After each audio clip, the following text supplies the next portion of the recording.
परेशानी का है जानत हुआ? कौनो पतो अपने ससुर से परेशान हो गई रहा।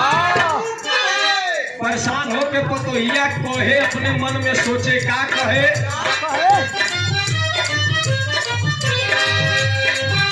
अरे जी खिसिया जाता दलिया रे मोरी फुकाना कहिया रे।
अरे चुलिया जब जब सैया, अरे सैया जब जब चलिया खोले बुढ़वा राम राम बोले। चुलिया जब जब सैया खोले बुढ़वा राम राम बोले। वीडियो में आवा था। इस सब हमके ऑडियो देखा था। अरे यार तू बजावा, मजाक मत करा।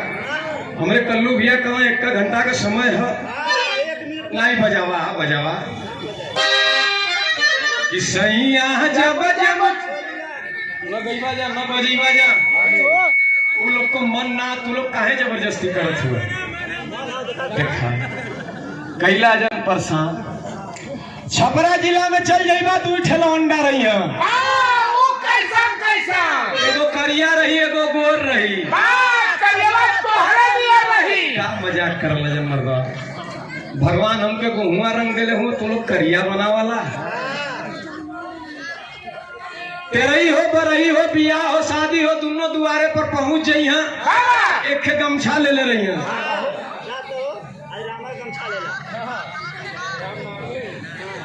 एक गमछा का कई क्वालिटी है प्रधान जी। हमरे कल्लू भैया तनी ध्यान दिया, हमान जैसन गवैया ऐसे ले ही ला। हमरे बड़का बहू दादा लोग चचा लोग यही गमछा के गाय भैंस चरावे चलो तो ऐसे लेवल। यही गमछा का क्वालिटी बदल जाले। अगर हमन के घाम उम लगला हमन यही गमछा के ऐसे ओढ़ ले जा। अगर हमन के कहीं पूड़ी उड़ी चलावे के भयल यही गमछा के हमने ऐसे बांध ले जा। लेकिन यही गमछा का क्वालिटी बदल जाले, जाना ला कहाँ? अरे मेरी जान, जेकर न मर्दा में गिनती होले न मेहरारुआ में गिनती होले। मतलब वो बीच वाला रहना, बीच वाला हूँ मर्दा, उनके दूठे लड़की लड़का हूँ। हाँ से कही हम ओलहन यही गमछा के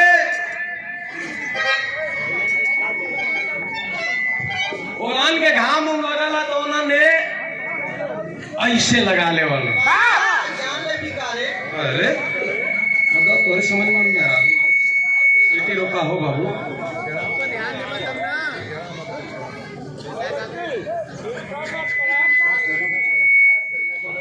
उन्होंने ऐसे लगा ले वाला। गमछा दा भैया।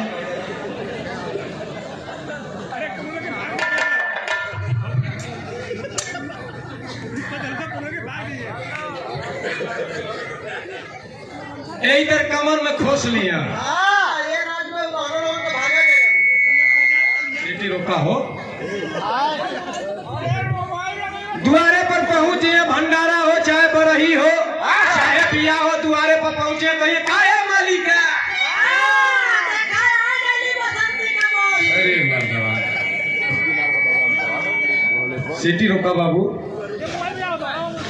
कहाँ गई ये प्रधान जी? कल्लू भैया हो पहुंचे तो कही आय हाय आय हाय उपल गावल का गावल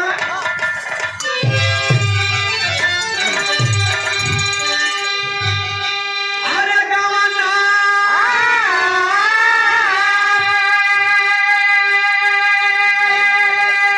अरे गावना कारवाला ये पियवा रे पाए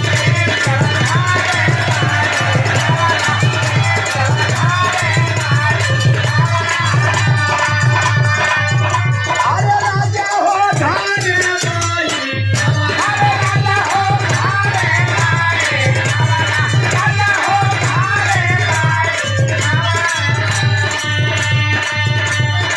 अपने पासे लाया राजा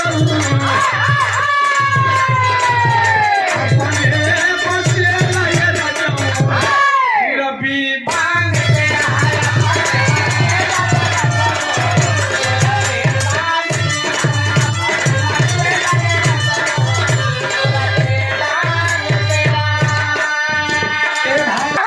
नहीं मर्दवा वही ना बहन गोरख कही दूसर का मिला कही अरे क्या क्या जहान का कोई पियवा के काला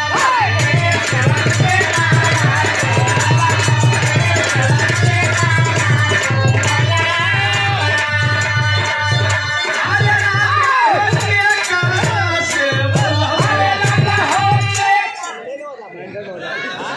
से बोला